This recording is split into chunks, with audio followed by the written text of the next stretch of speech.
Hi hello దోస్తులు గెట్లున్నారు మస్తున్నారులే. ఇయాలైతే మేము జొన్నమడి కాటికైతే వచ్చాము. జొన్నమడి మొత్తం తలెన్న అయితే పోయింది, పక్కన కూడా వస్తుంది అది ఇప్పుడిప్పుడే. అదిగో ఇక్కడ కనిపిస్తుంది కదా, ఇదే అన్నమాట పక్కెన్నంటే. ఇంకా నిన్నైతే వర్షం డే మొత్తము పడతానే ఉండింది, నైట్లో అయితే వర్షం లేదు. ఇంక ఈరోజు అయితే వర్షం లేదు కానీ ఎండ అయితే వస్తలేదు. దీట్లు ఎండ అయితే వస్తూ ఉంది, కొంచెంసేపు మూసుకుంటుంది, కొంచెంసేపు అయితే ఎండ వస్తుంది, అలా అయితే వస్తూ ఉంది. ఇంటి దగ్గర అయితే ఏం చేయాలో అర్థం కాక ఇలా పొలం కాడికి వచ్చాము. ఆవులను అయితే బయట కట్టేసి వచ్చాము, మేపడానికి మేస్తున్నాయి ఆవులు. ఇంకా పొలం కాడికి పోయేసి వద్దామని చెప్పేసి ఇలా అయితే పొలం కాడికి వచ్చాము. అదిగోండి బాగా ఇంకా పొలం కాడికి వచ్చి ఏం చేయాలో తెలియక ఫోన్ చూస్తూ అన్నాడు. ఎప్పుడు గువ్వలు అని అరుస్తూ ఉండేటివి, ఎండ వస్తే. ఈరోజు ఏమో గువ్వలు కూడా అరుస్తలేదు, వాటికి కూడా చాలా చల్లగా ఉన్నట్టుంది, అందుకని చెప్పేసి అరుస్తలేవనుకుంటా.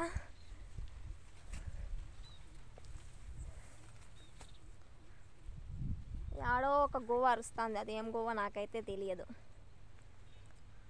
జొన్నమడి అయితే మొత్తం తలెన్ని పోయింది. 2 times అయితే యూరియా ఇడిచేసాము. ఇంకా పురుగు మందు కొడదామని చెప్పి తెచ్చాము కదా, ఇంకైతే కొట్టలేదు మంచిగా. ఈ వానకే అయితే పురుగు అంతా పోయింది.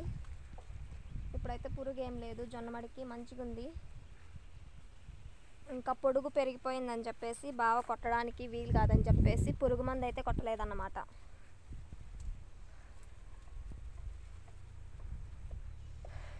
మూడు రోజులకు ఒకసారి ప్రయాణం కట్టుద్ది ఈ వాన. నేను ఉన్నానని చెప్పేసి, నేను మిమ్మల్ని మర్చిపోలేదని చెప్పేసి ఎప్పుడూ గుర్తు చేస్తూ ఉంటుంది అట్లా. మా ఊర్లో అయితే కొందరు వరిమడులు కోత అయితే కొందరికి అయిపోయినాయి, ఇంకా కొంతమంది అయితే కోయలేదు. మాది కూడా అలానే ఉంది. ఇంకా కోద్దాము అనుకునేసరికి వాన అయితే వచ్చేస్తుంది మళ్ళీ. ఇంకా మళ్ళీ 16వ తేదీ నుంచి మళ్ళీ ఉందంట. ఈరోజు అయితే వాన లేదు, నిన్న మొత్తం గ్యాప్ లేకుండా పడింది, పడతానే ఉండింది ఒక్కొక్క చినుకు. ఏందో అలా అలా ఆరిన దుక్కులన్నీ మళ్ళీ తడిసిపోయినాయి. ఎర్రగడ్డ విత్తనాలు చల్లుదామని చెప్పేసి దుక్కు చేసి పెట్టుకున్నాము. ఇంకా చల్లుదాం అనే టయానికి కరెక్ట్గా వాన వచ్చింది. కొంతమంది అయితే చల్లేశారు, మేమైతే ఇంకా చల్లలేదన్నమాట ఎర్రగడ్డ విత్తనాలు. మీరైతే ఏమేమి పంటలు పెట్టారో కామెంట్ చేయండి, ఓకేనా? మర్చిపోకండి. అలానే మా వీడియోస్ మీకు నచ్చితే లైక్ చేయండి, షేర్ చేయండి, సబ్స్క్రైబ్ చేయండి ఫ్రెండ్స్. బాయ్.